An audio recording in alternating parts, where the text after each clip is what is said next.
I'm Bishop Porter from Cast and Crew Presents, and this is Beyond the Budget. Today I'm joined by Amy Wohl.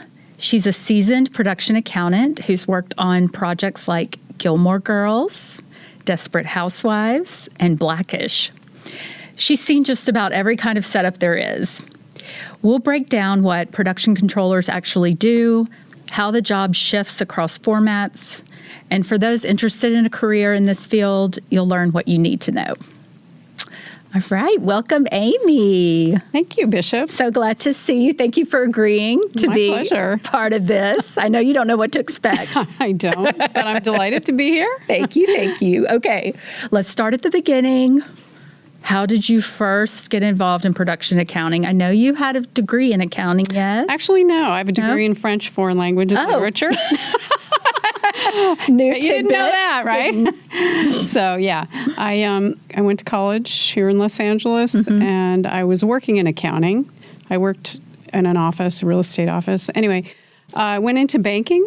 A friend of mine said I should consider production accounting, and I thought, well, I don't exactly know what that is, but my godfather had been in this industry for many years, decades, and was an accomplished producer, which I didn't really know what he'd done because he was more or less just my godfather. Of course, yeah. You know, as a kid or... Yeah, and so I gave him a call, and at that time he was at Warner Brothers. And so he said, well, send me your resume. So I did. And at that time they were expanding their television production. They were really big producers in TV during those years. This was when Fox was catching up. Okay. So was that like early 90s? Yeah. And they were just completing their hiring of people. And I got hired as a trainee. But it was fun. And I started learning. I didn't know anything about production accounting. I knew about corporate accounting. Right. I understood that. I knew GAAP accounting, but I didn't understand production accounting, which is really like a giant checkbook. Right. And You're so just writing, yeah, just and sending it's the money just, out. It's a spending. I talk about that too. It's cost accounting because you're not looking at the other It's side. one side. It's one side of the balance sheet. Yep. So I think I was there for 5 years. Back then at Warner Brothers, they were hiring everybody as staff people. So like I was called a staff accountant? No, I was called an estimator. Estimator. Yeah.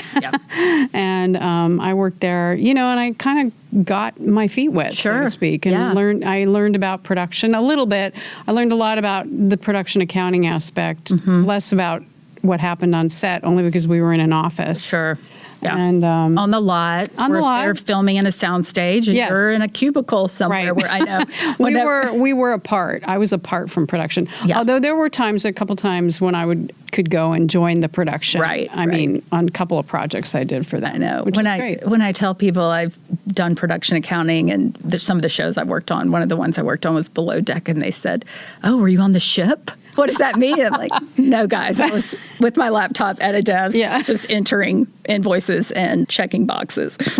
Okay, so you started as a trainee, you worked your way up, stayed there about 5 years, and then what was the next step for you? They always started you back then on half-hour projects, so... Why was that? Just easier to learn? Yeah, easier to learn. And back then, the seasons were 22. Right. So, like, my first show was Murphy Brown. Yep. So that was 22 episodes. Right. Gradually, when you had more experience, you could do a 1-hour show. Well, I asked them, or they gave me Gilmore Girls, I remember. But at that time, I had recognized that I wanted to be freelance because I wanted my own team. You wanted, manage your own project. I did. Yeah. And I wanted to be closer to production and to work with producers and so on. So I decided I wanted to go freelance. Did you have any trepidation? Was there any fear around that? Oh, God. Most people's hesitancy is they don't think it's going to be steady enough or consistent enough, or you're always looking for another project when that one wraps. Right. I know it was different then. 22 episodes. You're going to shoot 6, 8, 9 months of the year probably. Yeah. But were you hesitant at all, or you just knew? I knew, but yes, many people that I talked to back at that time were like, "Oh, what if you don't work?" and this and that. And I just knew that it was the right, it was the next thing that I should be doing. Right. So I have been very lucky. I really I don't want to say I've never had to search for a job. That's Right. not it. But I've been lucky in that my career, my work history has been very steady. Yeah. And very reliable. Yeah. So luckily for me, I mean, that I didn't have that experience. Maybe other people do, but I didn't. The business was in LA. Oh, yeah. Were there incentives? Was there any incentive tracking Not you back had to then. do? Yeah. No, this is before all that. Before little hubs of production broke out in other areas. It was really New York and California. Yeah, and also there was a reliable pilot season. You always knew. Yeah. You know, there was the fall lineup, then there was pilot season. I mean, it was very cyclical and steady. So you kind of knew your playing field. We all did. So a lot of people got in and stayed working for so many years. I mean, we really did. Okay, so you've worked on, you said pilots, half-hour comedies, dramas, kind of grew into the one-hour drama. How did budgeting change like that? How did the accounting aspect change like that? I know coding becomes a bigger deal. I know when you have more departments to manage, maybe it's a period piece versus a modern day piece, so wardrobe becomes a bigger issue. But are there any other things you really have to consider? There's probably a lot that you have to consider when you're switching, like you said, from doing half hours to 1 hours. Yeah, I think so. I mean, 1 hours are just so much broader. Usually, then you introduce locations, and once you start going out onto location, you have a really probably good-sized transportation department, which becomes a really big part of your budget. Although the single cams, I mean, I've done a lot of singles, and we always had transpo, but it's true they have some location work, but really the 1 hours, they're more set up for that, I think. More complex, I guess. Yeah, I mean, depending on the script, of course, and all that. It's all dependent. Well, Desperate Housewives was a 1 hour. Yes. Was Gilmore Girls a 1 hour? Yes, that was my first 1 hour. I must have just missed Gilmore Girls. Well, Gilmore, they filmed on the lot anyway. Yeah. That wasn't real locations. Yeah. At least that I remember. Maybe I only worked on season 1, so maybe it got more so after that. I can't even remember. Okay, well, that gives me, I wanted to do a little trivia round. Uh-oh. I know, I love trivia. This is not low stakes, not a lot of pressure. Good. Okay. So I did a deep dive on your resume. Like we said, Desperate Housewives, Gilmore Girls, Murphy Brown you mentioned. Yeah. That goes back. Okay, question 1. How many deaths occurred on Desperate Housewives? I should know that. Now I can give you some number ranges if that helps. I actually don't know. Okay, you have options. A, 5 to 10. Okay. B, 10 to 20. Okay. C, 20 to 30. D, 50 plus. I'm going to guess 20 to 30. 20 to 30? Was it D? The answer is D. According to our research, 57 different characters died across the 8 seasons. Oh, wow, yeah. Pretty big number. Had a big cemetery. I know, right? Fairview. What was the street called? The street itself at Universal was Colonial Street, but it was Wisteria Lane. Wisteria Lane. We have wisteria in our house. I have to remember that. Okay, this is a softball. Blackish had 2 spinoffs. What were they called? Grownish and Mixedish? Yes. Ding, ding, ding. We need a bell or something. Ding. All right, last question. Which actor won 5 Emmy Awards for the same starring role and then declined future nominations? She was in the same lead role, and she got nominated 5 times, won 5 times, and then told the nominating committee she would decline future nominations because she thought this is something you worked on in your early days. Candace Bergen? Yeah.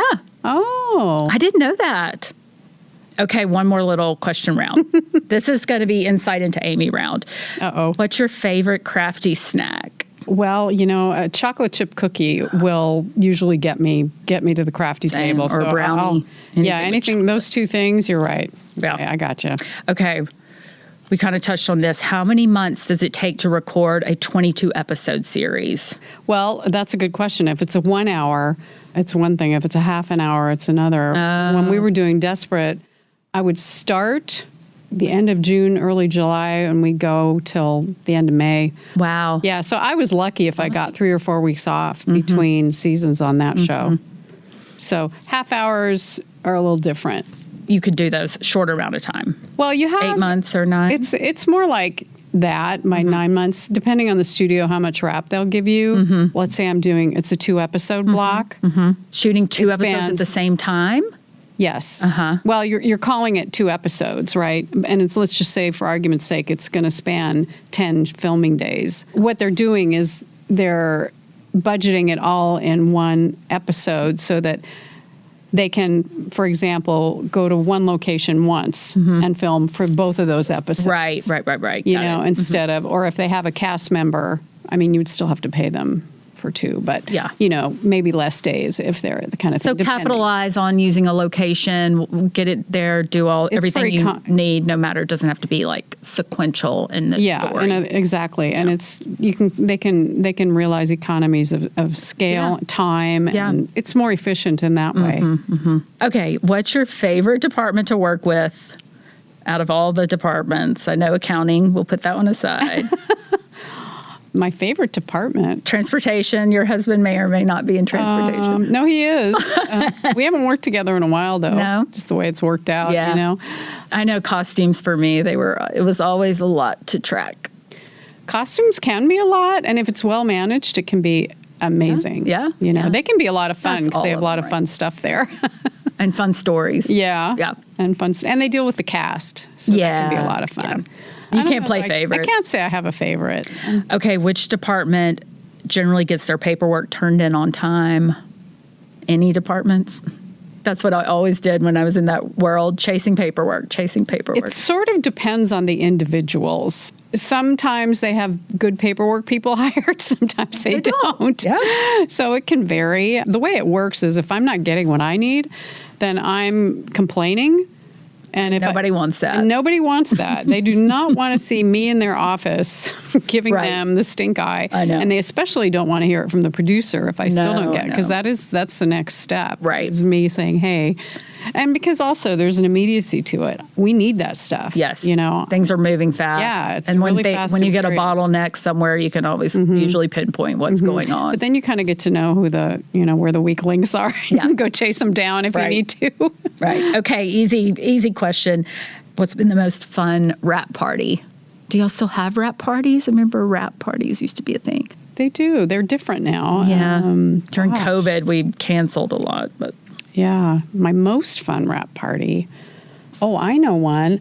I think that was at the end of Desperate. They were at the top, I want to say the Standard Hotel. Oh. Downtown LA? Yeah. That was lovely. I'm sure. That was really a nice party. They probably pulled out all the stops for that. Yeah. That was a big show. It was a big show. Yeah. It was a big finish, too, you know? What's your favorite thing about the job itself? You seem to like to manage, like it's project-based, start to finish. Yeah, I do. I like that aspect of it. I like the people in the industry. I've enjoyed the people at the different studios I've worked with for the most part. Yeah, that's great. It's been great. I've been very lucky. I've had really good staff that have been very consistent with me. Right. You know, one of the lucky things I felt very fortunate about is I have been lucky enough to land on a couple of long-running shows, and then, you know, I can keep my people with me. Right. You know. Yeah. And that's a really great thing, and then sometimes it's less great in that you get a little pigeonholed. Right. So I do like the opportunity of once something is completed, I can go out, meet new producers again, and create new relationships with new studios, which is what I'm kind of trying to do now. Yeah, well, that's kind of how we first met a couple of years ago. So you had been at one studio for a while, kind of, like you said, consistently rolling project to project. Yeah. And then you knew you were about to wrap something, and they didn't really have anything on the timetable. And that was also, I remember being kind of early 2023 because we knew the negotiations were coming that summer, but we didn't know what to expect. And I think everyone in town was just kind of getting ready, thinking strikes were imminent. And sure enough, they were. It went on for 6 months a 3-month work stoppage, I think, but like the months prior and then afterwards, it was a tough year. What advice would you give to somebody that, you know, we connected and I was able to connect you with some people that you hadn't met, which I love being able to do. Oh, and it sounds like it worked out on your latest it has worked project. out. Thank you very much. Yeah. But what would you say to people that are like maybe not so great at networking or not sure how to approach that? Well, I don't think I'm very great at networking. And, you know, one of the things is because I was with a couple of employers for legacy studios for a long time, I didn't really get out and go to mixers and stuff like that. Wasn't what I did. Yeah. I kind of kept a low profile. Now I am trying to raise that profile. And I would encourage people to be willing to do that, to get out and meet people. I don't know how people are doing it. I know for me, I'm trying to be willing to explore the idea of social media. It's nothing, it's kind of feels a little awkward to me, and I'm kind of a little bit old school. Fair. It's kind of like it's a who you know thing. Yeah, I found I was kind of that way. It's old school, but it's just on a different platform. Like, it's still the same networking. Yeah. It's still the same sharing what you've been up to. We just do it digitally now than we do at the bar after work, because some of us still aren't working from home, not going to happy hour a couple times a week, Did you say your favorite project? What has been your favorite project my to work on? Is that hard? Project. I did love Blackish. I absolutely that show. Oh my great. God. I loved every minute of working on that show. It was just new and exciting, and they were doing I love the new people. stuff. I love the message. I mean, I just loved it, and I really enjoyed that show. That's a great one. Yeah. Yeah. It'll be one of those cultural milestones, I think, when we look back over TV for years to come. It'll stand out as something special and thought it was. unique. I agree. Yeah. You've had challenges the last couple of years. We talked about the strikes. Of course, there was COVID prior to that. Were you working during COVID? Oh my God, COVID. Yeah, I was on Blackish. Okay. And we had just wrapped and they shut the city down. We had to instantly work from home, and we were not prepared. And thank God we weren't filming anymore. Right. At least I felt like, in a way, we were the lucky show, because we at least were done filming. We wrapped from home. We figured it out. The good thing is all the relationships were established on that show. Right. So having those relationships established, it ran much more smoothly. Well, I think we've covered a lot of great topics. Any words of wisdom? I know you've had a great team. You've just had people coming up with you that have learned a lot from you, and they're always so complimentary. Oh, so that feels good. But it's nice. Yeah, I've been very fortunate. Gosh, I don't know. I think if it's something that you feel, if they feel that this is what they truly want to do, keep putting yourself out there, putting yourself in the way of the flow of, and trying to meet people and make contacts. I do think this is very much a people business. I mean, I know we're digital now, but I think for me, I really like going into the office. I like meeting my producers. I want them to know me. That's why this past project I agreed to work out of town, because I knew if I was going to make a good impression, I had to be on site, Yeah. And hopefully I made a good impression. I don't know, but I gave it, I went. Yeah, you gave it your all. I did. And I gave it my all. I think that's important. I do. I feel that it is. I didn't regret anything. Well, can't ask for anything else. No. Then. If I made mistakes, well, no. So be it. Yeah. Well, thank you for joining us. Thank you. Love having Thank you you. for Love having seeing me. you. Yeah, it's great insights. And hopefully we'll see each other again soon. Absolutely. I know we will. Okay. Of course. Thank you.